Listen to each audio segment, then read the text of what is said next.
Bonjour et bienvenue dans cette nouvelle vidéo de la série sur le web design. Aujourd'hui, on va créer ensemble des compteurs animés pour les réseaux sociaux. Alors, on va commencer par une démonstration. On est dans le navigateur et lorsque l'on appuie sur le bouton refresh, on a cette animation qui permet d'afficher dynamiquement le nombre d'abonnés, de followers, de connexions et de fans pour les différents réseaux sociaux. Alors, sans plus attendre, on va se rendre tout de suite dans VS Code. On va repartir de la même structure de base que l'on utilise depuis le début de la série. On a une structure pour le fichier HTML, on a également un reset pour le CSS, et on va également utiliser un fichier JavaScript qui pour l'instant est vierge. Et dans le fichier HTML, on a évidemment le lien vers le fichier JavaScript et le lien vers la feuille de style. Alors si vous avez besoin de revoir comment on obtient cette structure de base, n'hésitez pas à aller regarder la première vidéo de la série où on part véritablement à partir de zéro. Pour ce tutoriel, on va également avoir besoin d'utiliser des images. Ce sont les différents icônes pour les réseaux sociaux qui sont au format SVG et vous pourrez les retrouver dans le dépôt GitHub de Weboscopy qui s'intitule série Web Design. Alors on va commencer tout de suite par le HTML et il va s'agir tout simplement de créer 4 divisions pour mettre nos différents compteurs. Alors on va leur donner une classe, on va mettre counter box et à l'intérieur de chaque division, eh bien, on va rajouter une image. On va commencer par YouTube. On vient chercher le SVG qui correspond.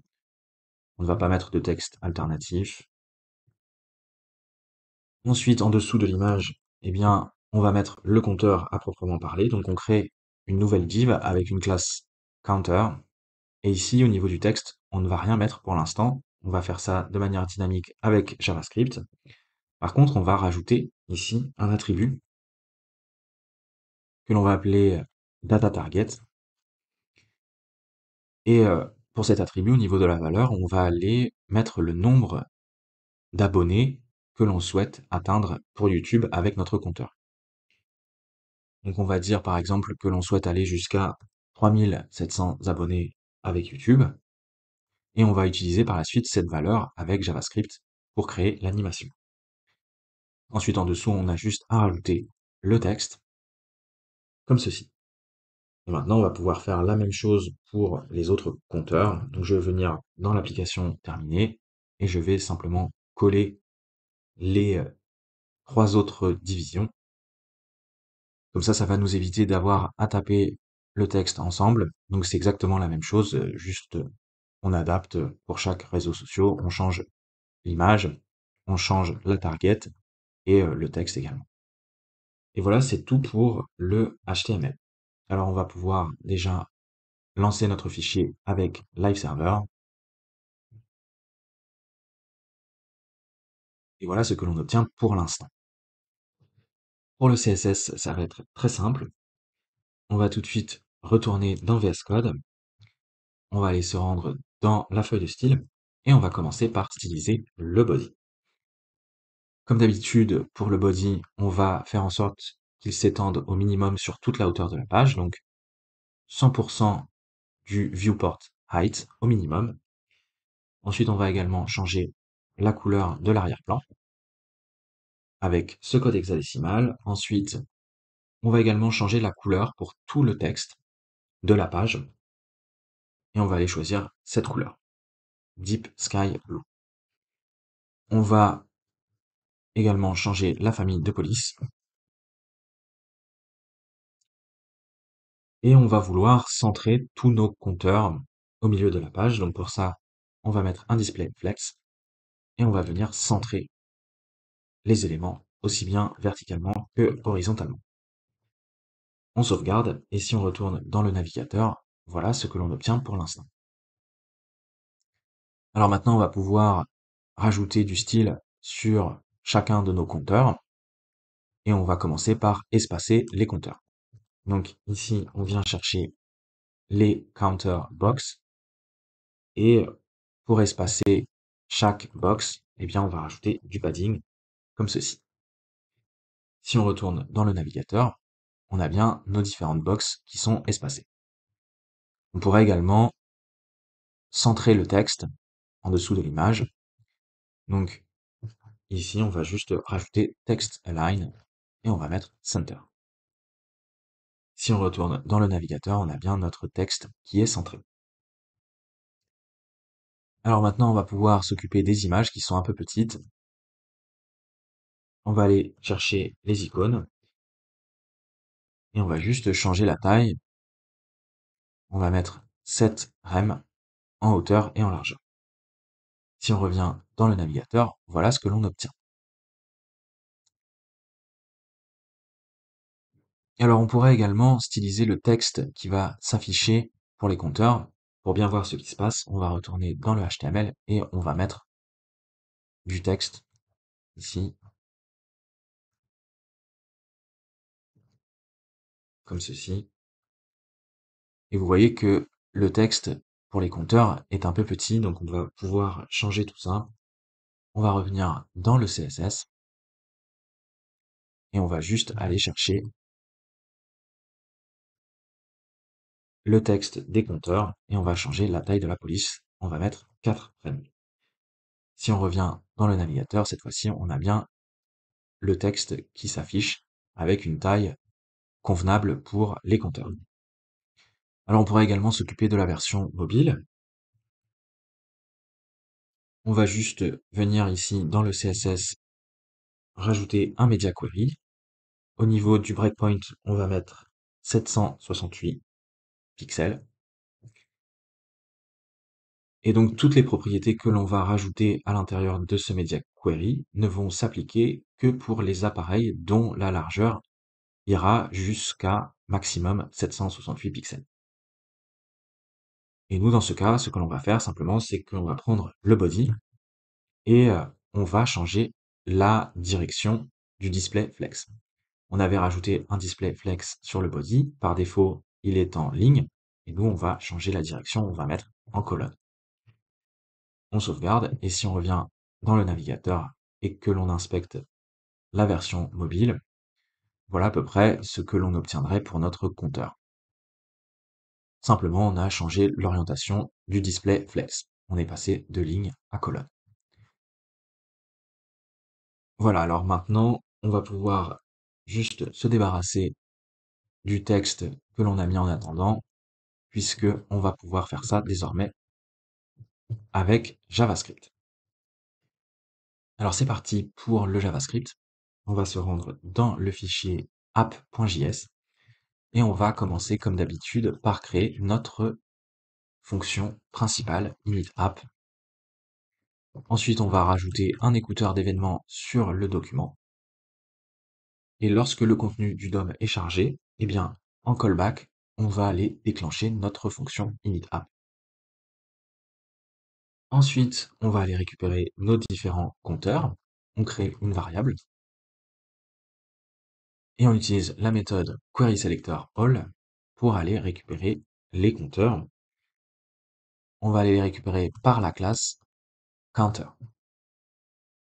Ce que l'on va récupérer, donc, si on revient dans le fichier HTML, eh bien, ça va être toutes ces divs qui ont la classe counter et qui possèdent également l'attribut dataTarget. Et on va récupérer tous ces éléments sous la forme d'un tableau de compteurs. Ensuite, on va définir une variable speed qui va correspondre à la vitesse de notre animation. Pour l'instant, on va la fixer à 300 et si on voit par la suite que notre compteur est trop lent ou trop rapide, on pourra changer cette valeur. Et enfin, on va définir une dernière variable globale qui va correspondre à la valeur initiale de chaque compteur. Et bien évidemment, on va commencer à 0. Ensuite, dans la fonction principale, eh bien, comme on a récupéré nos compteurs dans un tableau, on va pouvoir boucler sur les compteurs. On va utiliser la méthode forEach et comme ça, on va pouvoir itérer sur les différents compteurs. Alors, qu'est-ce que l'on va faire pour chaque compteur? Eh bien, la première chose à faire, c'est déjà de récupérer la valeur cible que l'on souhaite atteindre pour le compteur sur lequel on est en train d'itérer. Donc on crée une variable target, on prend notre compteur et on vient utiliser la méthode getAttribute, et ici à l'intérieur, on renseigne l'attribut qui nous intéresse et que l'on a appelé data_target. Si on revient dans le HTML, ce que l'on va récupérer dans notre variable target, eh bien, ça sera la valeur respective pour chaque compteur au niveau de l'attribut data_target. Alors, le problème que l'on va avoir, c'est que à ce stade, ce que l'on va récupérer, ça va être le bon nombre, mais il va s'agir d'une chaîne de caractères. Et nous, on va vouloir manipuler ce nombre et faire des opérations avec. Donc, on va être obligé ici de transformer la chaîne de caractères en un nombre. On va caster la valeur comme ceci. Et comme ça, maintenant, on a bien un nombre qui correspond à la valeur que l'on souhaite atteindre pour chaque target. Ensuite, on va créer une autre variable, incrément, qui va correspondre à la valeur que l'on va rajouter à chaque fois que l'on va mettre à jour notre compteur. Au niveau de la valeur, eh bien, on va prendre la target, donc le nombre que l'on souhaite atteindre en définitive, et on va diviser ce nombre par la vitesse. Et comme ça, on obtient notre part, notre incrément, que l'on va pouvoir ajouter à chaque fois que l'on va mettre à jour notre compteur. Et ensuite, eh bien, on va pouvoir initialiser nos compteurs. Donc, on prend le compteur sur lequel on est en train d'itérer et on vient modifier son texte à l'intérieur. Alors, si on revient dans le HTML, pour l'instant, vous voyez que à l'intérieur de chacune des divs, eh bien, il n'y a aucun texte. Et nous, ce que l'on va faire à ce stade ici, c'est simplement initialiser le texte et on va mettre à chaque fois notre valeur start. Ensuite, on vient créer la fonction update qui va permettre de mettre à jour les compteurs. Et la première chose que l'on va faire dans la fonction update, c'est récupérer la valeur courante qui s'affiche pour l'instant dans le compteur. Donc on crée une variable et on vient récupérer la valeur qui s'affiche dans le compteur. À nouveau, on utilise innerText. Encore une fois, il s'agira systématiquement d'une chaîne de caractères. Donc, on va tout de suite caster la valeur pour obtenir un nombre que l'on va pouvoir manipuler. Et comme ça, on récupère, dès le lancement de la fonction update, la valeur courante du compteur. Alors pour l'instant, ils sont à 0, mais ça ne sera pas systématiquement le cas lorsque l'on va déclencher notre fonction update. Puisque vous allez voir juste après, on va la mettre à jour. Donc première chose, on récupère la valeur courante. C'est une chaîne de caractères, on la transforme en un nombre, et comme ça on va pouvoir utiliser ce nombre qui est la valeur courante du compteur.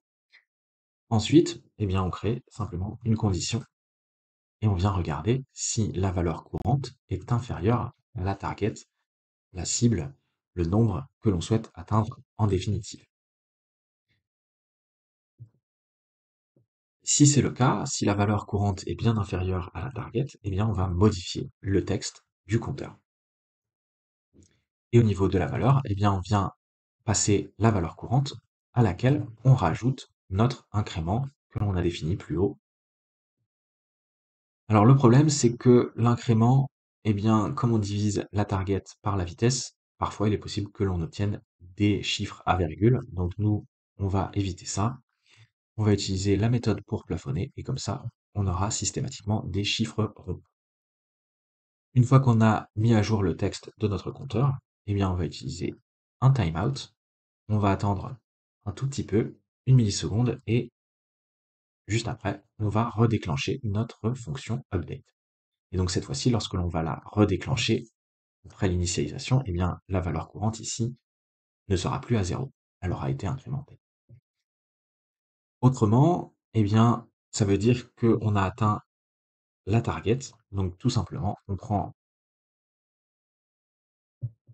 le compteur et au niveau du texte, eh bien, on vient assigner la target. Voilà notre fonction update. Alors on n'oublie pas de la déclencher au moment de l'initialisation. On sauvegarde. Et si on revient dans le navigateur et que l'on clique sur le bouton refresh, on a bien notre animation qui s'affiche correctement. Voilà, c'est à peu près tout pour ce tutoriel, donc j'espère que ça vous aura plu, et je vous dis à très bientôt pour la suite de la série sur le web design.